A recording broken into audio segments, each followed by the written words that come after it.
Here's what we do know. Life doesn't get any easier. It doesn't get more forgiving.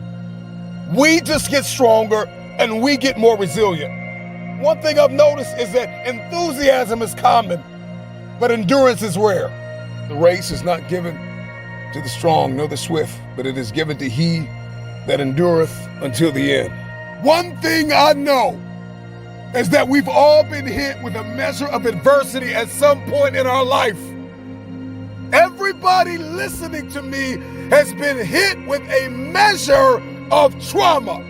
Everybody wants destiny. Everybody wants manifestation. Everybody wants fulfillment. Everybody wants the next level in the relationship and a higher quality of living. But nobody wants to eliminate distractions. Nobody wants to disappear for 3 months, 4 months, 6 months and eliminate all distractions and get into a place where you can focus on just you.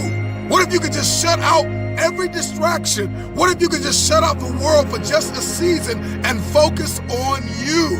A man is rewarded in public for what he does in private.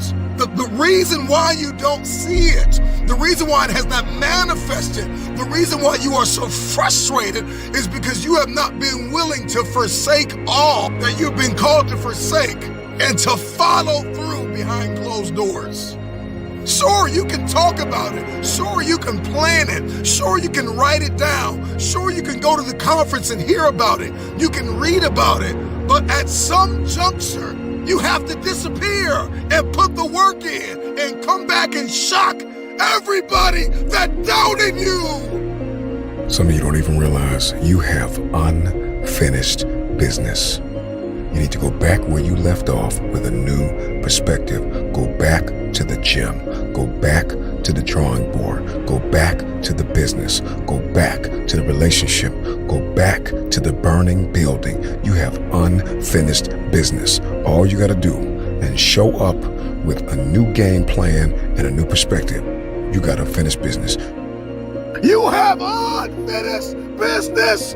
You got work to do.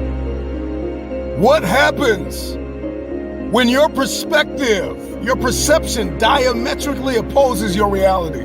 If you are going to give and grow and evolve and attain and become, everything rises and falls on your viewpoint. Perspective is everything. Let's go. I need you to hear me loud and clear. How you see this thing is everything. You cannot change the past, but you can change your perspective about it. Your viewpoint is your advantage. Your viewpoint is what changes the game. Everybody wants increase and abundance and lifestyle change and new zip codes and new area codes, but you only read once a week and you only work out once or twice a month.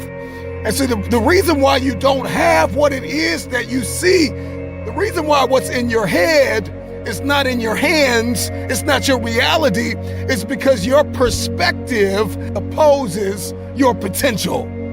You don't have it because you don't see the value in it. If you believe you've been called to be the difference maker, the game changer, the disruptor, the person that comes into a room and commands the atmosphere, if you believe you've been called to be necessary and not grossly irrelevant, then everything you do, everything you see, everything rises and falls on your perspective, your perception, your viewpoint. How do you see this thing?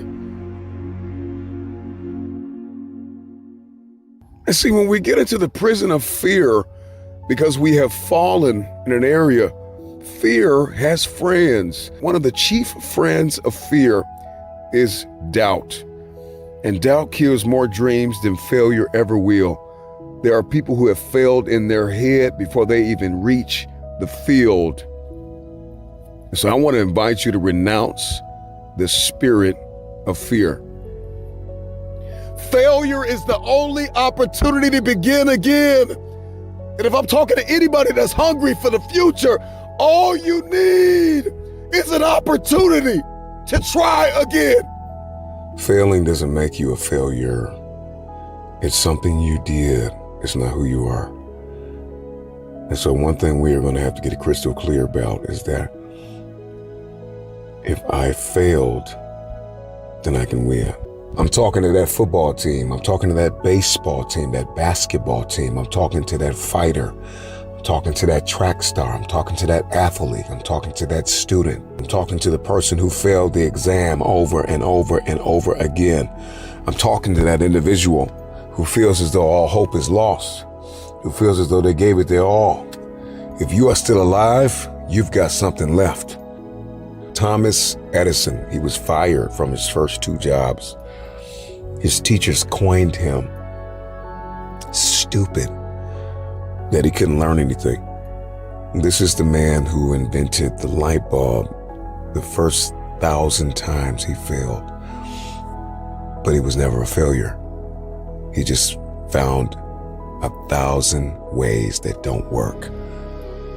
You're no Thomas Edison. You didn't try 1,000 times. Try 1,000 times and then come talk to me and tell me you're not enough. Tell me you don't have what it takes.